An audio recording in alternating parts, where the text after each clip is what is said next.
د خیالاتو متعلق هم دا یوه ډېره اهمه خبره ده. یو دا خیالاتو راتلګ او یو دا خیالات راوړل. که چېرته یو انسان عبادت کوي بیا دته قسمه قسمه خیالات راځي، خپل غیر اختیاري طور باندې په دا باندې وبال نشته، په دا باندې ګناه نشته، په دا باندې الله تعالی سړی نه نیسي.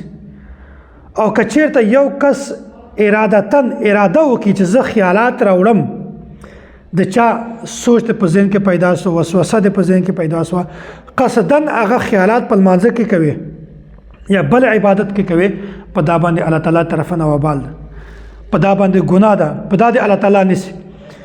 حضرت مولانا اشرف علي تانوي رحمت الله علیه چا مکتوب ورته راولېږه، خط یې ورته راولېږه، ورته وایي چې حضرت موږ په زړه کې خو مختلف قسمه خیالات پیدا کېږي، وسوسې پیدا کېږي.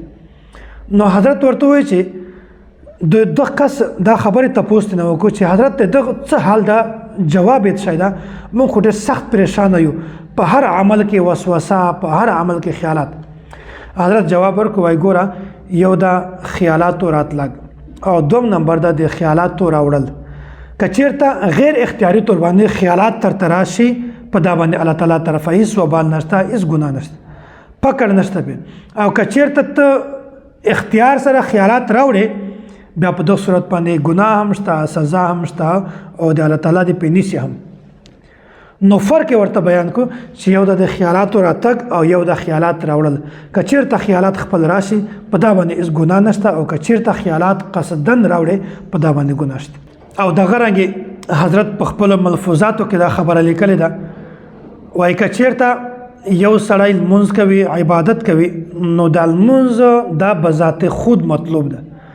او که یو سړی په خپل اختیار سره په دغه لمانځه کې اختیارات راوړي، نو بیا په دغه صورت کې دا سړی د لمانځه ناقدري نه کوي. خپل قصدن خپله مرضي سره، ارادې سره دا سړی خیالات راوړي، نو د خیالاتو په وجه باندې د لمانځه ناقدري کېږي. وایي ډېر زیات خلک دا تپوسونه کوي چې مونږ به مخته لمونځ کوو، په لمانځه کې به مونږ ته دا خیالات، دا وسوسې دا نه راتللی، بلکې په لمانځه کې به مونږ ته یو لطف، یو خوند به مونږ حاصلوو.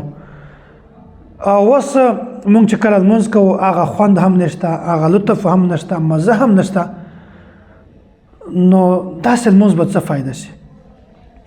حضرت جواب ورکوي، وایي لمونځ د خوند دپاره مشروع شوی نه ده. الله تعالی په مونږ تاسې باندې لمونځ فرض کړی ده، د خوند دپاره نه ده، د لطف دپاره نه ده، د مزو دپاره نه ده، بلکې دا د الله تعالی د عبادت یوه خاص طریقه ده.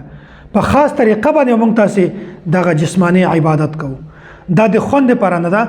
که چېرته په لمانځه کې یو سړي ته د لمانځه خوند حاصل شي، نو بهتره خبره ده.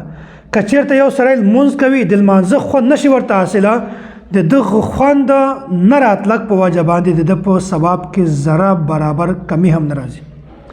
که یو سړی ټوله زندګي لمونځ صحیح کوي، خو ده ته خوند نه حاصلېږي، نو بیا هم د ده په ثواب کې کمی نه راځي.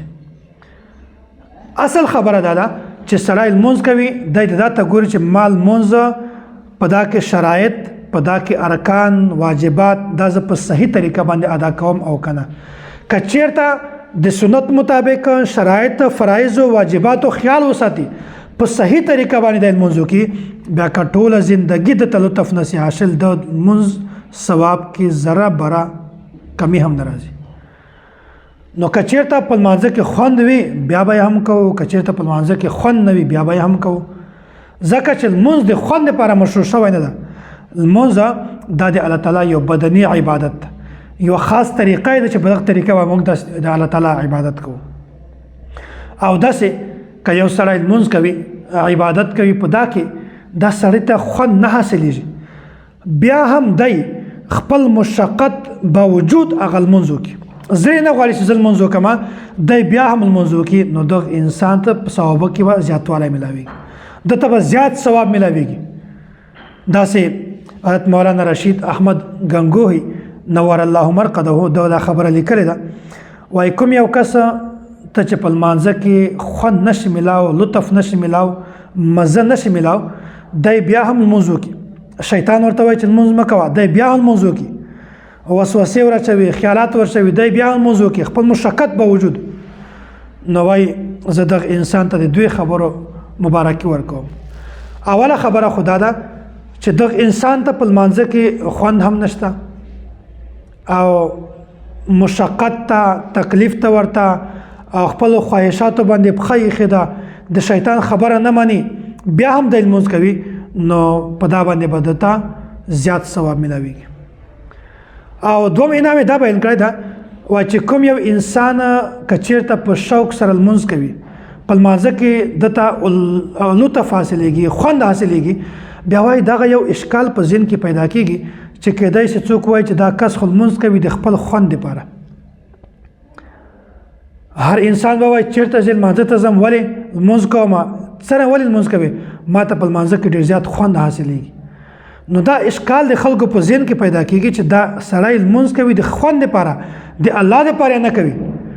نو که چېرته یو کس په لمانځه کې دته خوند نه حاصلېږي، شیطان دی تنګوي، وسوسې ورچوي، خیالات ورچوي، هغې باوجود دی بیا هم لمونځ وکړي، مشقت باوجود دی بیا هم لمونځ وکړي، خوند نه ورته حاصلېږي، نو دا اشکال، دا شبهه دا به ختم شي، نو صفا خبره به پاتې شي چې دا کس دا صرف د الله دپاره عبادت کوي، د خوند دپاره عبادت نه کوي.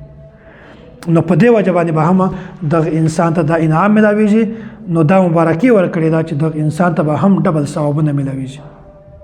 نو بهتره خبره دا ده چې کله هم یو انسان ته په لمانځه کې خیالات راځي، وسوسې راځي، دغه ته پکار ده چې هغه وسوسې خیالات بالکل سیټ ته واچوي او د خپل الله تعالی عبادت وکړي، لمونځ وکړي، نور عبادت وکړي. که چېرته بیا هم شیطان دا انسان ته خیالات ورچوي، وسوسې ورچوي، نو دغو خیالاتو وسوسو په وجه باندې د انسان په لمانځه کې هیڅ فرق نه راځي.